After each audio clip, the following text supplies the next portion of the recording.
আগে, গত 3 মাস আগে ডাক্তার জাহাঙ্গীর কবিরের আন্ডারে বাইপাস সার্জারি করতে আসেন।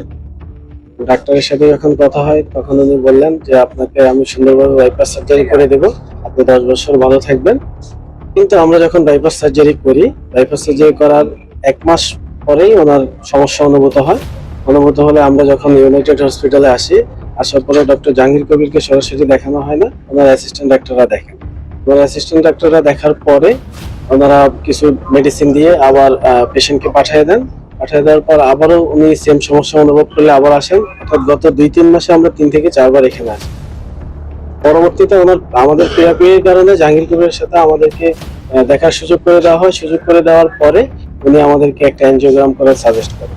আমরা ইতিমধ্যে অন্য ডাক্তারদের সাথেও কথা বলার পরে ওনারা আমাদেরকে সেম বলে যে এনজিওগ্রাম ছাড়া এই বিষয়ে আমরা কোনো সিদ্ধান্ত দিতে পারবো না। পরবর্তীতে ডক্টর মমিনুজ্জামান স্যারের আন্ডারে আমরা এনজিওগ্রামটা করি। এনজিওগ্রাম করার পরে দেখা গেল যে উনি যে বাইপাস সার্জারি 2টা গ্রাফটিং করেছেন, 2টা গ্রাফটিংই একেবারে ইনঅ্যাক্টিভ এবং এটা কোনো ধরনের কাজ করতেছে না। বাইপাস সার্জারি কে করেছে? ডক্টর জাহাঙ্গীর কবির। কি হাসপাতালে? জি, উনি ইউনাইটেড হাসপাতালে।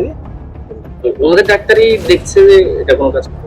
জি, মমিনুজ্জামান স্যার উনি দেখলো যে এটা কোনো কাজ করতেছে না। পরবর্তীতে আমরা জিজ্ঞাসা এটা কি কারণে হতে পারে। পেশেন্টের অন্য কোনো হিস্ট্রি নেই, ওনার ডায়াবেটিস নেই, লিভারের কোনো রোগ নেই, কিডনির কোনো রোগ নেই, উনি সম্পূর্ণ অন্য সমস্ত ইয়েতে উনি ভালো আছেন। পরবর্তীতে আমরা জিজ্ঞেস করলাম যে এটা কি কারণে হতে পারে, বললে এটা মেকানিক্যাল সমস্যা হতে পারে।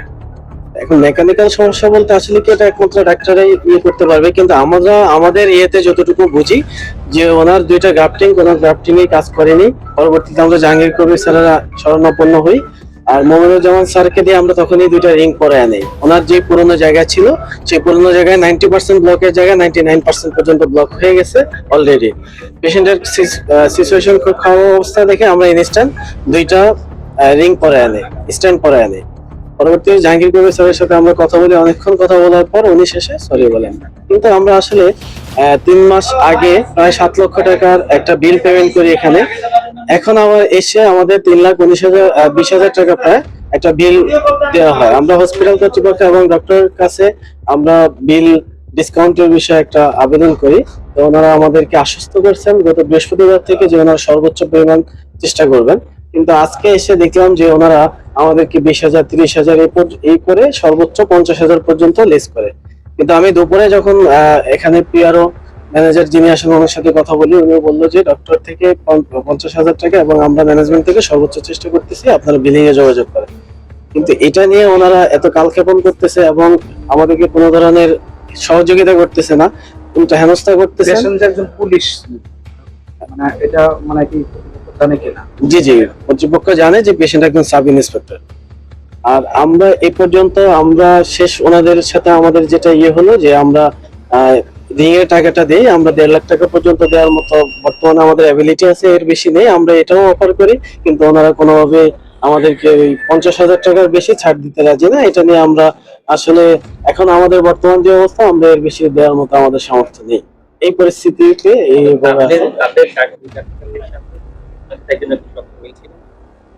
পরবর্তীতে যখন নিয়ে এসেছেন ওরা কি বলেছে যে আগে বাইপাস আমাদের বাইপাসটা পুরোপুরি কাজ হচ্ছে না, যার কারণে আমাদেরকে আগের যে ব্লক ছিল ওই ব্লকটা বেড়ে যাওয়ার কারণে আমরা ওখানে এখন রিস্ক নিয়ে হলো আমরা ব্লক করাইতে হচ্ছে। অপারেশন করছে কোন ডাক্তার? ডক্টর জাহাঙ্গীর কবির। আর রিং করাইছেন হচ্ছে ডক্টর মমিনুজ্জামান। মমিনুজ্জামান এই কথা বলেছেন। মমিনুজ্জামান বলছে যে এটা ইনঅ্যাক্টিভ, 2টা বাইপাসের যে কোনোটাই কাজ করতেছে না।